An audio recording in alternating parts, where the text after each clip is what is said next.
আসসালামু আলাইকুম। এটা হচ্ছে রুদ্রছায়া রিসোর্ট।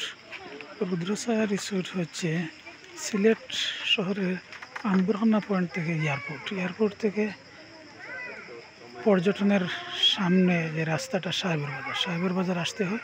সাহেবের বাজার থেকে ডান দিয়ে 2 কিলোমিটারের মতো জায়গা আসলেই এই রিসোর্টটা পাওয়া যায়। এটা একটা টিলার উপর প্রাকৃতিক পরিবেশে। এখনও রিসোর্টটা নতুন, আবু কিছু করা হয় নাই।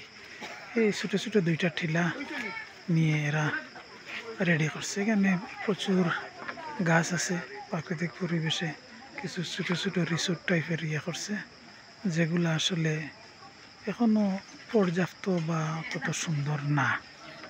মানে এটা হয়তো যদি এরা একটু ডেভেলপ করে ভবিষ্যতে হয়তো আরও উন্নত হবে।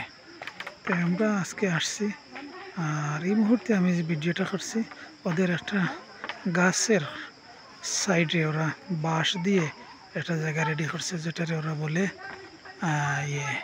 ওয়াচ টাওয়ার বলতে আমরা যেটা বুঝি অনেক অনেক উঁচা জায়গা বা অনেক কিছু দেখা যায়। এটা আসলে অ্যাকচুয়ালি এইরকম কিছু না। আচ্ছা, ইতিমধ্যে এই যে রুদ্রছায়া রিসোর্টে আপনারা যারা আসছে দেখা যার এই যে এখানে আমরা আসছি, এখানে কয়েকজন আছে। মিম এদিকে আসো। এই যে মিম, মারিয়া দেখা যাচ্ছে, ফরহাদ ভাই দেখা যাচ্ছে, ফরহাদ ভাইয়ের ফ্যামিলি। আর এই যে রুদ্রছায়া রিসোর্টে এখানে আবার একটা ছোট্ট জায়গার মধ্যে একটা মাছের চাষ করছে ওরা। এইটা মাছ, এটা অ্যাকুরিয়ামও বলা যায় না, আবার মাছের চাষও বলা যায় না। কয়েকটা মাছ রাখছে, হয়তো কিছুদিন এমনও হতে পারে যে তাদের খাবারের রেস্টুরেন্ট আছে, রেস্টুরেন্টের মাছটারে তারা এখানে রাখছে যাতে মারা না যায়, এই আর।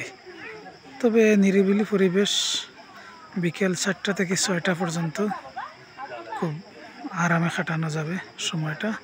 এই নিরিবিলি একটু সময় হাতে থাকলে শহরতলির মধ্যে আসা যায়। সবাই এই রুদ্রছায়া রিসোর্টে আসার আমন্ত্রণ জানাচ্ছি আমি। এই যে ফরহাদ ভাইরে দেখছেন আপনারা। ফরহাদ ভাই একটু আমারে দেখান তো, খালি আপনারা বললাম। হ্যাঁ, এত সময় আমি কথা বলছি আপনাদের সাথে, আমার সাথে দেখা হয় নাই। আর এখানে খুব সুন্দর একটা জিনিস আছে, এই যে পাখির যে বাসাটা, পাখির বাসা। আর একটা জিনিস বলি, এটারে সিলেটি একটা নাম আছে যেটাকে বলা হয় পাখির বাধা। অনেকে এটা জানে না। পাখির বাসাটা খুব সুন্দর লাগে। এই আর এই রুদ্রছায়া রিসোর্টে সবার আমন্ত্রণ থাকলো। ওকে, আল্লাহ হাফিজ, আসসালামু আলাইকুম।